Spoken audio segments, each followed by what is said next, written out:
In May, President Obama told visiting Russian Foreign Minister Sergei Lavrov, the United States and Russia have an excellent opportunity to reset the bilateral relationship on many issues. From nuclear weapons and nuclear proliferation, the situation in Afghanistan and Pakistan, how we approach Iran, how we approach the Middle East, commercial ties between the two countries, and how we address the financial crisis that has put such a strain on the economies of all countries around the world. Foreign Minister Lavrov responded favorably. I think we work in a very pragmatic, business-like way on the basis of the common interest whenever our positions coincide, and on the basis of respect to each other whenever we have disagreements, trying to narrow those disagreements for the benefit of our countries and the international stability.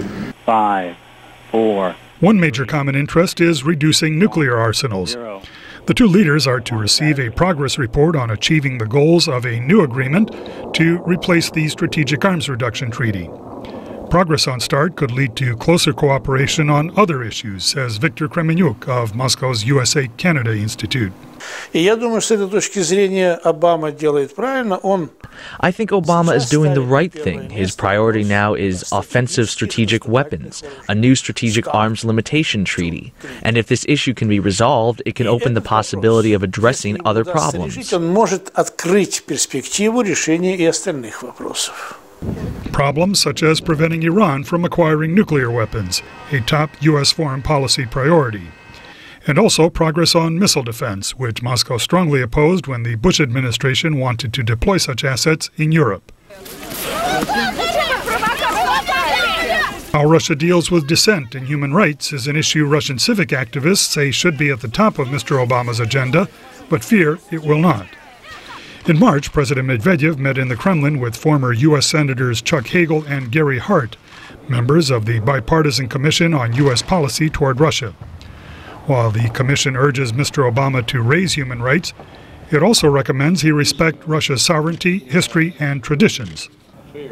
Igor Klyamkin of the Liberal Mission Foundation in Moscow says such recommendations send the wrong signal. What they mean is that democracy and rule of law are alien to Russia. That is, values and traditions are autocratic and authoritarian rule. By using the same words, Americans acknowledge agreement with that kind of Russia.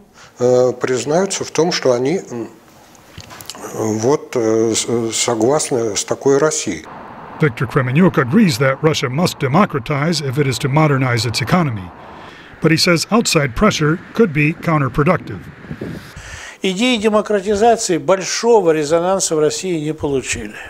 The idea of democratization has not had much of a response in Russia.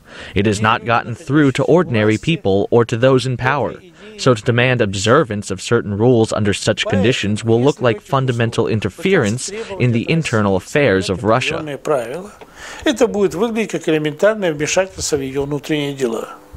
During the U.S. presidential campaign, candidate Barack Obama said the United States should not shy away from pushing for more democracy and transparency in Russia. How hard he pushes as president, as he deals with other issues involving Washington and Moscow, should become clear when he visits the country between July 6th and 8th. Peter Fedynsky, VOA News, Moscow. To build on the modest progress that has been made